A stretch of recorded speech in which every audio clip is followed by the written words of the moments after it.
ጤና ይስጥልኝ እንደምን አምሽታችኋል ውድ ተመልካቾቻችን ከአባይ ቴሌቪዥን የሚተላለፍላችሁ የዕለት አርብ ነሐሴ 15 ቀን 2018 ዓ.ም አውደ ዜና ተጀምሯል። በምሽቱ የዜና ወጃችን በርካታ ዘገባዎችን ወደ እናንተ እናደርሳለን።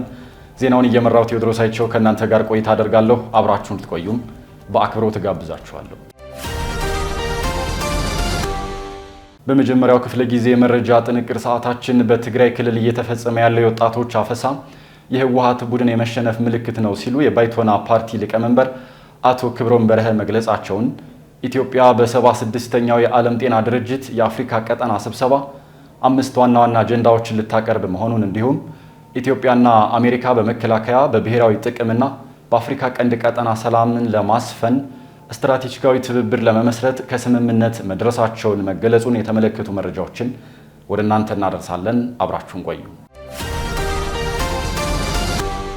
እያንዳንዱ ዝውውር ሁለት ዓለማትን የሚያገናኝ የማይታይ የፍቅር ድልድይ ነው። ርቀት ቢለያየንም በልባችን ግን አንድ ላይ ነን። አቢሲኒያ የልባችሁን መሻት ያደርሳል። አቢሲኒያ ረሚት፣ የፍቅር መንገድ፣ የትውልድ ድልድይ። አቢሲኒያ የሁሉም ምርጫ። በትግራይ ክልል እየተፈጸመ ያለው የወጣቶች አፈሳ የህወሓት ቡድን የመሸነፍ ምልክት ነው ሲሉ የባይቶና ፓርቲ ሊቀመንበር አቶ ክብሮም በርሀ ገለጹ። የትግራይ ወጣቶችን ከወላጆቻቸው በግድ መንጥቆ መውሰድ የሽንፈት ምልክት ነው ሲሉ መሰረቱን በትግራይ ክልል ያደረገው የባይቶና ፓርቲ ሊቀመንበርና የትግራይ ሰላምና ለውጥ ምክር ቤት የግንኙነትና ዲፕሎማሲ ኃላፊ አቶ በርሀ ገልጸዋል።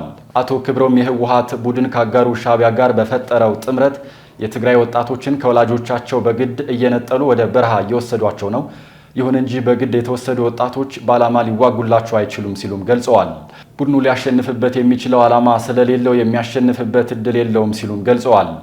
አቶ ክብሮም አክለውም የትግራይ ወጣቶች ብቻ ሳይሆኑ አብዛኛው የትግራይ ህዝብም ቡድኑን እምቢ ብሎታል ያሉ ሲሆን እናቶችም ሳይቀሩ የታጠቁ አፋኝ ተሽከርካሪዎችን ድንጋይ ወርውሮ በመምታት ልጆቻቸውን እስከ ማዳን ደርሰዋልም ብለዋል። የህወሓት ቡድን አመራር በመሰረቱ የሻዕቢያ ተላላኪ ነው ያሉት አቶ ክብሮም በመንግስት ውስጥ ገብቶ በነበረበት ወቅትም የተጠቀመው የሻዕቢያን ዓላማ ለማሳካት እንጂ የትግራይን ህዝብ ወይም የኢትዮጵያን ህዝብ ጥቅም ለማስከበር አልነበረም ሲሉም አብራርተዋል። ቡድኑ ከ1983 ዓመተ ምህረት ጀምሮ በፌዴራል ላይ ስልጣን እያለም የትግራይን ህዝብ ከጦርነትና ከጦርነት ወሬ ለማራቅ እንዳልፈለገ ነው አቶ ክብሮም የገለጹት።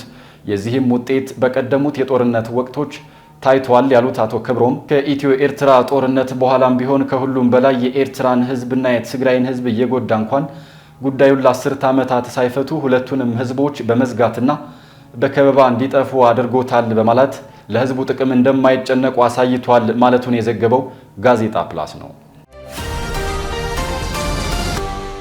ኢትዮጵያ በ76ኛው የዓለም ጤና ድርጅት የአፍሪካ ቀጠና ስብሰባ 5 ዋና ዋና አጀንዳዎችን ልታቀርብ ነው። ከነሐሴ 18 እስከ 22 ቀን 2018 ዓ.ም በአዲስ አበባ በሚካሄደው 76ኛው የዓለም ጤና ድርጅት የአፍሪካ ቀጠና ኮሚቴ ጉባኤ ላይ ኢትዮጵያ 5 ዋና ዋና አጀንዳዎችን ልታቀርብ እንደሆነ የጤና ሚኒስቴር አስታውቋል። የጤና ሚኒስትር ዶክተር መቅደስ ዳባ በዛሬው ዕለት ለመገናኛ ብዙሃን በሰጡት መግለጫም ኢትዮጵያ በጉባኤው ወቅት በይፋ ከምታቀርባቸው አጀንዳዎች መካከል ዘላቂ የጤና ፋይናንስ መገንባት፣ የመጀመሪያ ደረጃ የጤና እንክብካቤ ማጠናከር፣ ዲጂታል የጤና ስርዓትን ማስፋፋት፣ የጤና ባለሙያዎችን ልማትና የሥራ ዕድል ፈጠራ እንዲሁም የሀገር ውስጥ የሕክምና ምርቶችን ማሳደግ የሚሉት ናቸው። የዓለም ጤና ድርጅት የአፍሪካ ቀጠና ዳይሬክተር መሐመድ ጃናቢ በበኩላቸው ጉባኤው አፍሪካውያን ሀገራት የጋራ የጤና ስርዓታቸውን የሚያጠናክሩበትና ትብብራቸውን የሚያሳድጉበት ትልቅ አጋጣሚ እንደሚፈጥር ገልጸው ኢትዮጵያ ስብሰባውን ማስተናገዷ ለቀጠናው ትብብር ያላትን ቁርጠኝነት የሚያሳይ ነው ብለዋል። አዲስ አበባ የምታስተናግደው የከፍተኛ አህጉራዊ ጉባኤ ቀጠናውን የጤና ፖሊሲዎችና ስትራቴጂዎች ለመቅረጽ እንዲሁም በጋራ ስጋቶች ላይ ውሳኔዎችን ለማሳለፍ የሚያስችል መድረክ እንደሆነም ተገልጿል።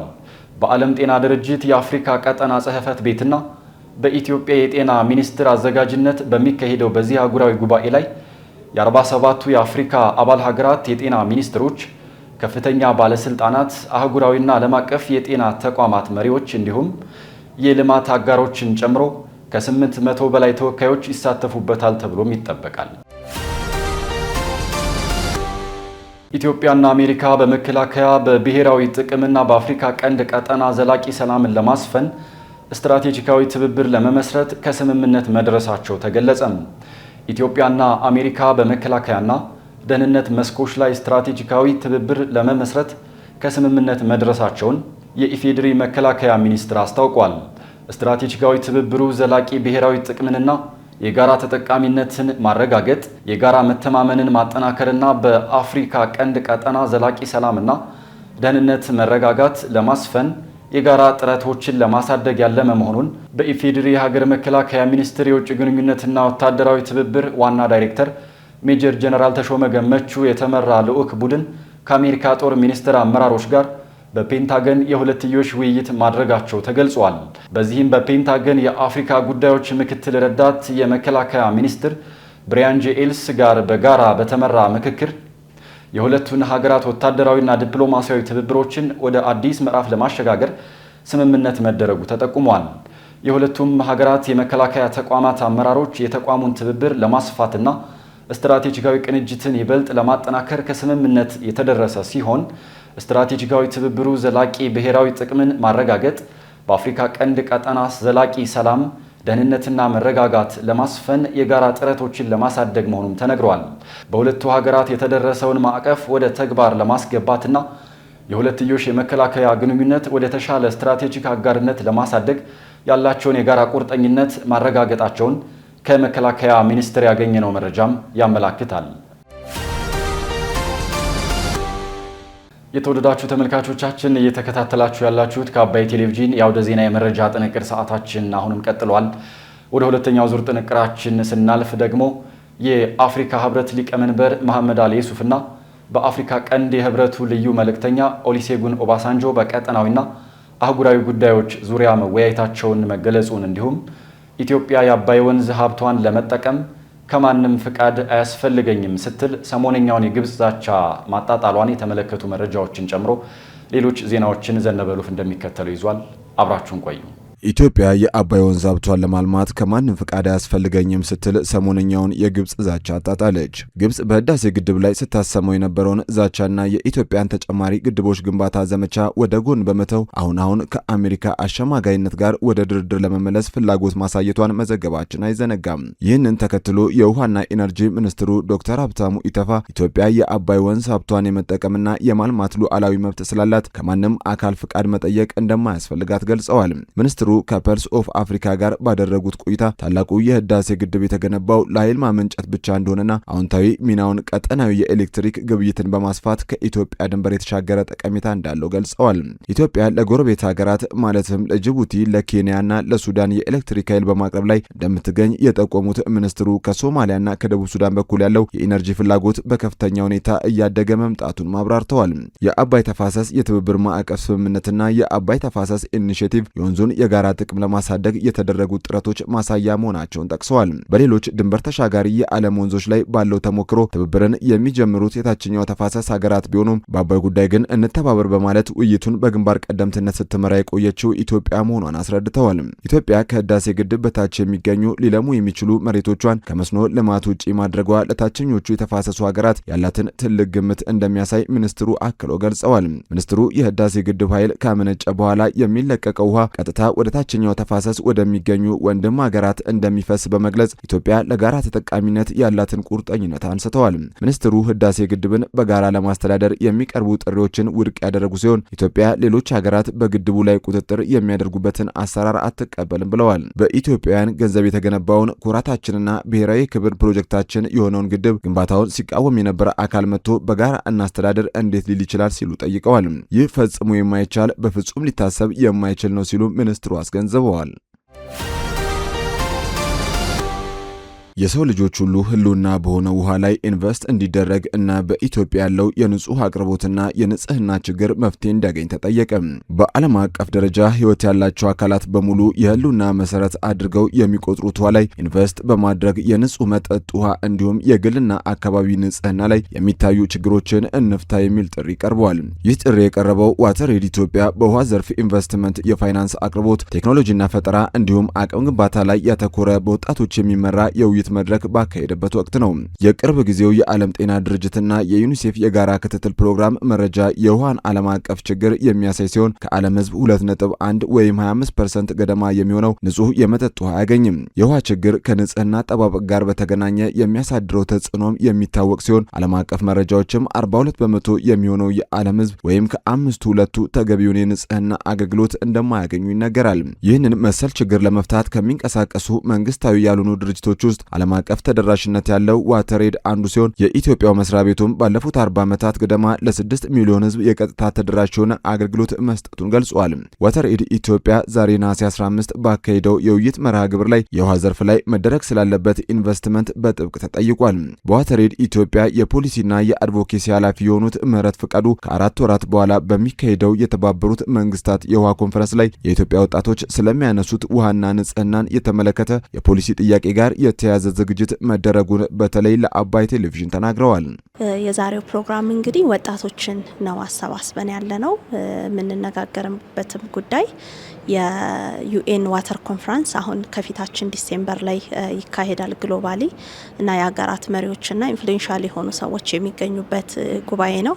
ስለዚህ ለዛ ጉባኤ የሚሆን ከኛ ሀገር ወጣቶች ድምጻቸው ምን ይመስላል፣ የሚፈልጉት ነገር ምንድነው፣ የፖሊሲ ጥያቄያቸው ምንድነው፣ የውሃና ሳኒቴሽንን ጉዳይ በተመለከተ ምንድነው ያላቸው ሜሴጅ የሚለውን ተመካክረን ተነጋግረን ለዛ ኮንፈረንስ የሚሆን የፖሊሲ አስክ በደብዳቤ መልክ እንዲያዘጋጁ ነው ኦርጋናይዝ ያደረግነው። ውሃ አስፈላጊ ከመሆኑ አንጻር በቂ ፋይናንስ ድጋፍና ኢንቨስትመንት ያልተደረገበት ዘርፍ እንደሆነ የጠቆሙት ምህረት ለመንግስትና ለግሉ ዘርፍ ጥሪ አቅርበዋል። እንግዲህ ዋተርኤድ ኢትዮጵያ ውሃ ላይ እና ሳኒቴሽን ላይ የሚሰራ ድርጅት ነው። ኢትዮጵያ ውስጥ ለ40 ዓመታት ያህል የውሃ አክሰስ ወይም ደግሞ ውሃን ላልደረሳቸው ማህበረሰቦች እያደረሰ ቆይቷል።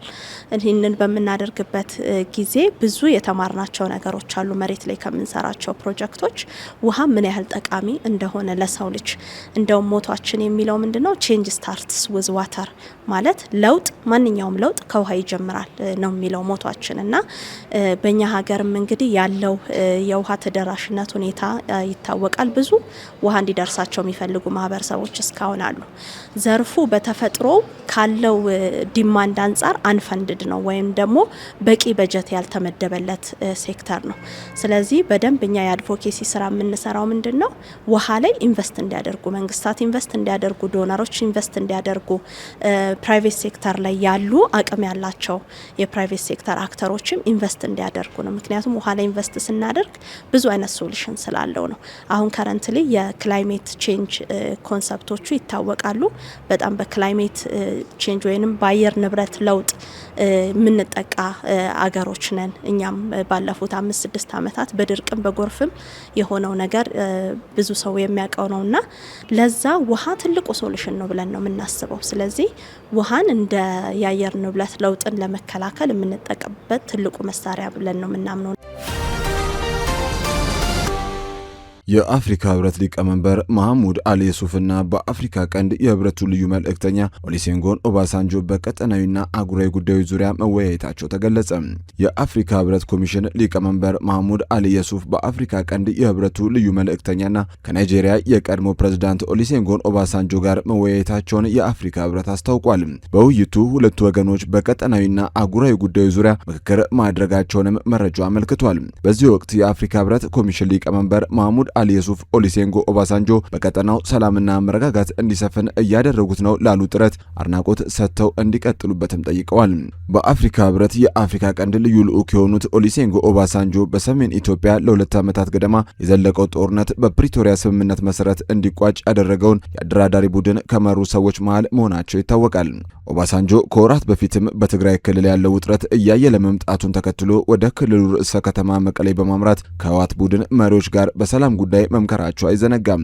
ከፍተኛ ውጥረት ባለበት የአፍሪካ ቀንድ ቀጠና ላይ ልዩ ልዑክ ሆነው ህብረቱን የሚያገለግሉት ኦሉሴጉን ኦባሳንጆ ከኢትዮጵያ በተጨማሪም በሌሎች የቀንዱ ሀገራት ያሉ ችግሮች ዙሪያ የማስማማት ስራዎችን እንደሚሰሩ ይታወቃል።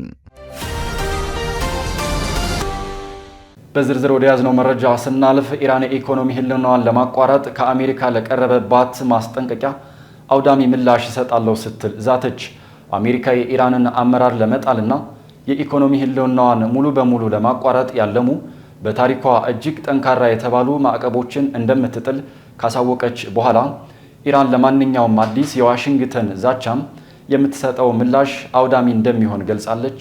ዘሩፋኤል ሀብታሙ ለቻይና የትብብር ጥያቄ በማቅረብ በኢራን ላይ የኢኮኖሚ ማዕቀብ እጥላለሁ ላለችው አሜሪካ ኢራን አውዳሚ ነው ያለችውን ምላሽ እንደምትሰጥም ዝታለች። ዋሽንግተን የኢራንን መንግስት ለመጣል በሚል በታሪክ እጅግ የበረታውን የፋይናንስ ማዕቀብ እንደሚጥል ካስታወቀች በኋላ ኢራን ለማንኛውም አዲስ የአሜሪካ ዛቻ የምትሰጠው ምላሽ አውዳሚ እንደሚሆንም ገልጻለች። የአሜሪካው ግምጃ ቤት ኃላፊ ስኮት ቤንሴት በዝርዝር የፊታችን ሰኞ ይፋ ያደርጉታል የተባለውን ማዕቀብ ዋሽንግተን እያዘጋጀችም ትገኛለች። ፕሬዚዳንት ዶናልድ ትራምፕ ቀደም ሲል ለኢራን ማንኛውም የህይወት ድጋፍ በሚሰጥ የትኛውም ሀገር ላይ ከፍተኛ ኢኮኖሚ መዘዝ እንደሚያጋጥሙ ማስጠንቀቃቸው ይታወቃል። የኢራን የጦር ኃይሎች ጠቅላይ ኢታማዦር ሹም ጀነራል አሊ አብዶላሂ የእስላማዊቷ ሪፐብሊክ ምላሽ ሰፊና ወሳኝ እንደሚሆንም ተናግረዋል። የኢራን መገናኛ ብዙሃን አብዶላሂን ጠቅሰው እንደዘገቡት የኢራን የጦር ኃይሎች በምድር በባህር በአየር መከላከያና በሳይበር ምህዳር በቂ ዝግጅት በማድረግ የጠላትን አዳዲስ ዛቻዎች በሚያንበረክክ በሚቃጣና አውዳሚ ምላሽ ይመልሳል ብለዋል። ከአሜሪካ ጋር በተደረጉ ቀጥተኛ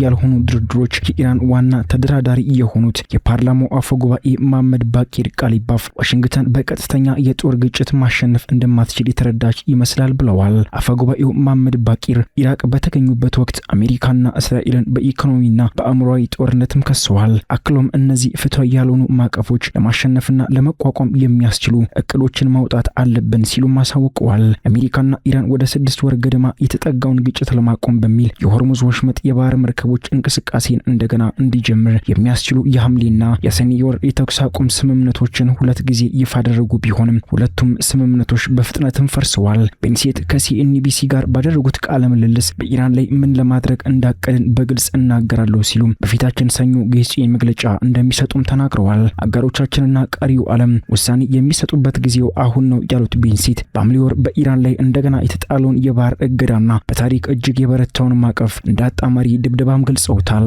ኢራን እንደ አውሮፓውያን አቆጣጠር በ1979 እስላማዊ አብዮት ወዲህ ለ50 ዓመታት ያህል ተከታታይ የኢኮኖሚ ማዕቀቦችን የተቋቋመች ቢሆንም ህዝቦቿ ከፍተኛ የዋጋ ንረት፣ የገንዘብ እሴት መቀነስ፣ የኃይል እጥረትና የወደሙ መሰረተ ልማቶች ችግሮች እየገጠሙት ይገኛሉ። ሮይተርስ ያነጋገራቸው አንዳንድ ኢራናውያን ተጨማሪ ኢኮኖሚያዊ ቅጣት የህዝቡን እንግልት ሊያባብሰው፣ የሃይማኖታዊ አስተዳደሩን ሊያዳክመውና ለተቃውሞ ሊዳርገው እንደሚችልም ገልጸዋል። ሆኖም ከጥሩ ወር ገዳይ ከተማ አቀፍ የተቃውሞ እርምጃ ወዲህ እስካሁን ምንም አይነት የተቃውሞ ምልክትም አልታየም። ቤንሴት መግለጫ ከመስጠታቸው አስቀድሞ የኢራን ውጭ ጉዳይ ሚኒስትር እንዳወጣው ዘገባ የአሜሪካ ማዕቀፎች የኢራንን ነጻነት፣ ክብርና ብሔራዊ ሉዓላዊነት የመጠበቅ ቁርጠኝነትን በትንሹም ቢሆን አያወላውልም ብሏል። ስለ ኢኮኖሚው አሳሳቢነት ስጋታቸውን የገለጹትና በአንጻራዊ ሁኔታ አቋም ያላቸው የሚባሉት የኢራኑ ፕሬዚዳንት መሱድ ፔዜሽኪያንም ስለሚሰነዘረው ጥቃት የኢራን ምላሽ አውዳሚ እንደሚሆንም ተናግረዋል። ሆኖም አሜሪካ በዓለም አቀፍ ደረጃ የተገለለች በመሆኗ ጦርነቱ አሁን ማብቃት እንዳለበት ቀድሞ የያዙትን አቋም በመድገም አሳውቀዋል። ቤንሴት ቻይና የኃይል ፍላጎቷ እኩሌታ ከፋርስ ባሕረ ሰላጤ የምታገኝ በመሆኗ ከአሜሪካ ጋር አብራ ብትሰለፍ ትርጉም የሚሰጥ ይሆናልም ብለዋል። አሜሪካ በሐምሌ ወር አጋማሽ በኢራን የባህር በር ወደቦች ላይ የባህር እገዳ እንደገና ከጣለች ወዲህ ለቻይና ገዢዎች የሚቀርቡ የኢራን ድፍድፍ ነዳጅ መጠን መቀነሱን የንግድ ምንጮች ለሮይተርስ ገልጸዋል። በዋሽንግተን የሚገኘው የቻይና ኤምባሲ ማዕቀፍና ጫና ችግሩን ለመፍታት አይረዱም ሲሉ በዲፕሎማሲ መንገድ ችግሩ እንዲፈታም ጥሪያቸውን አቅርበዋል። ስትከታተሉት የነበረው የዕለተ አርብ ነሐሴ 15 ቀን 2018 ዓ.ም ከአባይ ቴሌቪዥን የአውደ ዜና የመረጃ ጥንቅር ሰዓታችን ይህንን ይመስል ነበር። አብራችሁን ስለነበራችሁ ከልብ እናመሰግናለን። በያላችሁበት መልካም ምሽት። ሰላም ጤና ይስጥልኝ። እንደምን አምሽታችኋል ውድ ተመልካቾቻችን። ከአባይ ቴሌቪዥን የነሐሴ 15 ቀን 2018 የቢዝነስና የምጣኔ ሀብት ዘገባዎች ወደ እናንተ የሚቀርቡበት ሰዓት ላይ ደርሰናል። ወጋገን ካፒታል ኢንቨስትመንት ባንክ በበጀት ዓመቱ ከግብር በፊት 46.58 ሚሊዮን ብር ትርፍ ማግኘቱን ማስታወቁን፣ የሶላር ኃይል አቅርቦት ባላቸው አካባቢዎች ለአዲስ የመኖሪያ ቤት ደንበኞች ነፃ የኤሌክትሪክ ቆጣሪ አገልግሎት መጀመሩን አገልግሎቱ ማስታወቁን ጨምሮ ሌሎች መረጃዎችን ይዘናል። አባይ ቢዝነስን እየመራው ሀና ፍስሐ ከእናንተ ጋር ቆይታ አደርጋለሁ። አብራችሁን ቆዩ። ወጋገን ካፒታል ኢንቨስትመንት ባንክ በበጀት ዓመቱ ከግብር በፊት 46.58 ሚሊዮን ብር ትርፍ አገኘ አለ። ወጋገን ካፒታል ኢንቨስትመንት ባንክ አክሲዮን ማህበር ሁለተኛውን መደበኛ ጠቅላላ ጉባኤና ሁለተኛውን አስቸኳይ ጠቅላላ የባለ አክሲዮኖች ጉባኤ በትናንትናው ዕለት በቢሾፍቱ ከተማ አካሂዷል። የባንኩ የዳይሬክተሮች ቦርድ ምክትል ሰብሳቢ አብዱሹ ሁሴን በመድረኩ ላይ ባደረጉት ንግግር ባንኩ በ2025 እና በ2026 በጀት ዓመት ከግብር በፊት 46.58 ሚሊዮን ብር ትርፍ ማስመዝገቡን ተናግረዋል። ባንኩ በታሪኩ የመጀመሪያውን በስራ ላይ ባሳለፈበት ሙሉ የበጀት ዓመት 140.99 ሚሊዮን ብር ጠቅላላ ገቢ ማግኘት መቻሉንም ተናግረዋል። አቶ አብዲሹ ባንኩ በ2025 ከኢትዮጵያ ካፒታል ገበያ ባለስልጣን ፍቃድ አግኝቶ ወደ ስራ መግባቱን አስታውሰው በበጀት ዓመቱም ጠንካራ አፈጻጸም ያሳየበት እንደነበር ተናግረዋል። ባንኩ በበጀት ዓመቱ የብር 140.99 ሚሊዮን ጠቅላላ ገቢ ማግኘት የቻለ ሲሆን ከግብር በፊት ብር 46.58 ሚሊዮን ትርፍ አስመዝግቧል። ይህ አፈጻጸም የባንኩ የንግድ ሞዴል እና እየተገበረ ያለው ስትራቴጂ ውጤታማነት እንደውም ለውጤት ተኮር የስራ አፈጻጸም የሰጠውን ከፍተኛ ትኩረት ያመለክታል።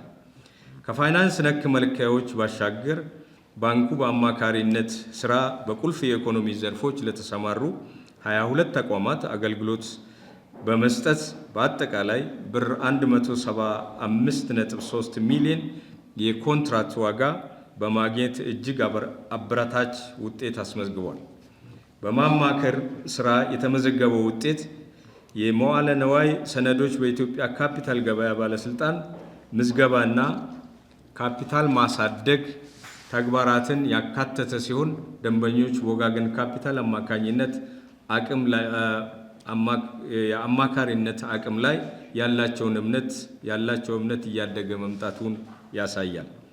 በተጨማሪም በተጠናቀቀው በጀት ዓመት የኢንቨስትመንት ባንካችን ለ3 የንግድ ባንኮች አማካሪ በመሆን በሀገራችን የካፒታል ገበያ ለመሳተፍ የሚያበቃቸውን የኢትዮጵያ ካፒታል ገበያ ባለስልጣን የሚፈልጋቸውን አስፈላጊ መስፈርት እንዲያሟሉ ከምዝገባ ጀምሮ የምዝገባ ፈቃድ እስከ ማግኘት የሚያስችላቸውን አስፈላጊውን ድጋፍና የማማከር አገልግሎት ሰጥቷል። አቶ አብዲሹ አክለውም ባንኩ በብሮከሬጅ ስራ እያስመዘገበ ያለውን እድገት በማስቀጠል ከፍተኛ ገቢ ማግኘት መቻሉንና የኢንቨስትመንት ደንበኞች መሰረትንም በከፍተኛ ሁኔታ በማስፋት ጠንካራ አፈጻጸም አሳይተዋል ነው ያሉት። በብሮከሬጅ ስራ እያስመዘገበ ያለው እድገት በማስቀጠል የብር 2.69 ቢሊዮን ዋጋ ያላቸውን የሰነድ መዋዕለ ንዋዮች ግብይት በማካሄድ በበጀት ዓመቱ የብር 6.85 ሚሊዮን ገቢ አግኝቷል። ባንኩ የኢንቨስትመንት ደንበኞችን መሰረት በማስፋት የብሮከሬጅ ሂሳቦችን ብዛት 3850 ማድረስ ችሏል። ይህም የባለ አክሲዮኖች ተሳትፎ እየጨመረ መምጣቱንና የባለ ሀብቶች ተሳትፎ እየጨመረ መምጣቱንና በወጋገን ካፒታል እንደውም በኢትዮጵያ እየዳበረ ባለው የካፒታል ገበያ ላይ ደንበኞች ያላቸውን እምነት በማሳየት ላይ ናቸው። የወጋገን ካፒታል ዋና ስራ አስፈጻሚ ብሩክታዊት ዳዊት ባንካቸው በበጀት ዓመቱ ትርፋማ እንደሆነ ተናግረው በበጀት ዓመቱ ስለነበረው ሂደትም ተከታዩን ብለዋል። እና ስራ የጀመርነው በዚህ ፊስካል ይር ነው። በዚህ ፊስካል ይር ግን እግዚአብሔር ይመስገን በጣም ጥሩ ትርፍ አትርፈናል። ለመጀመሪያ ዓመት ዩዥሊ እንደምታውቁት የመጀመሪያ ዓመት ወይ 2 ዓመት ትርፍ የሚባል ነገር የለም እና እኛ ስላተረፍን በጣም ደስተኞች ነን። እንደምታውቂው ይሄ አዲስ ነገር ነው፣ አዲስ ፕሮዳክት ነው። የኢትዮጵያ ሕዝብ ሪሊ ኤንድ ትሩሊ አያውቀውም። ስለዚህ መጀመሪያ ላይ ችግር ነበረ። መጀመሪያ ስራችን ምንድን ነው? ማስተማር። ኦኬ ስታፍ እንኳን ለመቅጠር ሰራተኛ ለመቅጠር በዚህ ሙያ ያላቸው ሰዎች አልነበሩም። ስለዚህ ማሰልጠን ነው አንዱ። ስለዚህ ሰራተኛ ታሰለጥኛለሽ። ከዛ ደግሞ ህዝቡን አዌርነስ መፍጠር አለብን። ምንድነው? ለምን ምን ጠቀሜታ አለው ላንተ? ምንድነው? ስራውስ እንዴት ነው የሚለውን በደንበኛው ሀሁ ብለሽ ነው የምታስተምረው። ያስተማር ነው ህዝቡን። ይሄን ካደረግሽ በኋላ ግን በማይታመን መጠን የህዝቡ ፍላጎትን ብታየው በጣም ይገርማል። አንድ ጊዜ ከገባው በኋላ አሁን ፍላጎቷል። ለምን ይመስልሻል? ብር ስትፈልጊ ጥሩ የት ነው የምትሄጂው? ባንክ ነው የምትሄጂው። ኦኬ ባንክ ስትሄጂ ደግሞ ወዲያውኑ ማግኘት አትችይም። መጠበቅ አለብሽ። ኮላተራል አለ፣ ማስያዣ ያስፈልጋል። ወለዱ ወደ ሰማይ እየወጣ መጥቷል አሁን። ስለዚህ ያንን ከማድረግ ቀላሉ ነገር ምንድነው?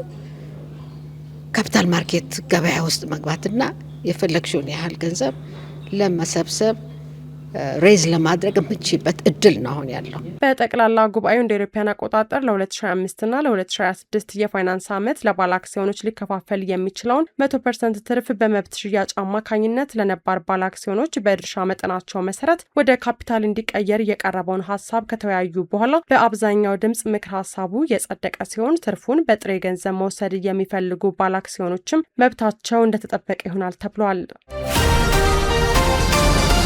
የሶላር ኃይል አቅርቦት ባላቸው አካባቢዎች ለአዲስ የመኖሪያ ቤት ደንበኞች ነጻ የኤሌክትሪክ ቆጣሪ አገልግሎት መጀመሩን አገልግሎቱ አስታወቀ። የኢትዮጵያ ኤሌክትሪክ አገልግሎት ከዋናው የኤሌክትሪክ ግሪድ ርቀው በሚገኙና በፀሐይ ኃይል ወይም ሶላር አማራጭ የኤሌክትሪክ አቅርቦት በተሰጣቸው አካባቢዎች ለሚገኙ አዲስ የመኖሪያ ቤት ደንበኞች ነጻ የኤሌክትሪክ ቆጣሪ እንዲገጠም አዲስ አሰራር መጀመሩን ዛሬ ባወጣው መግለጫ አስታውቋል። አዲሱ አሰራር በተለይም ከዋናው የኤሌክትሪክ ግሪድ ርቀው በሚገኙ የገጠር አካባቢዎች የሚኖሩ ዜጎች የኤሌክትሪክ አገልግሎትን በቀላሉ እንዲያገኙና የኢኮኖሚ አቅማቸው የኤሌክትሪክ ተጠቃሚነታቸውን እንዳይገድብ ለማድረግ የተወሰደ እርምጃ መሆኑን ነው የተገለጸው። አሰራሩ በቅርቡ ተግባራዊ ከሆነ በኋላ ከሰኔ 2018 ዓ.ም አጋማሽ ጀምሮ ባሉት 2 ሳምንታት ብቻ 3364 ደንበኞች በኦፍ ግሪድ የኤሌክትሪክ አቅርቦት ነጻ ቆጣሪ እንዲጠቀሙ ተደርጓል ሲልም አክሏል። በተጨማሪም በበጀት ዓመቱ ከዋናው ግሪድ ርቀው የሚገኙ 26 የገጠር ቀበሌዎችና ከተሞች በሶላር ኃይል አማራጭ የኤሌክትሪክ ተጠቃሚ መሆናቸውን አንስተዋል። በሌላ በኩል አገልግሎቱ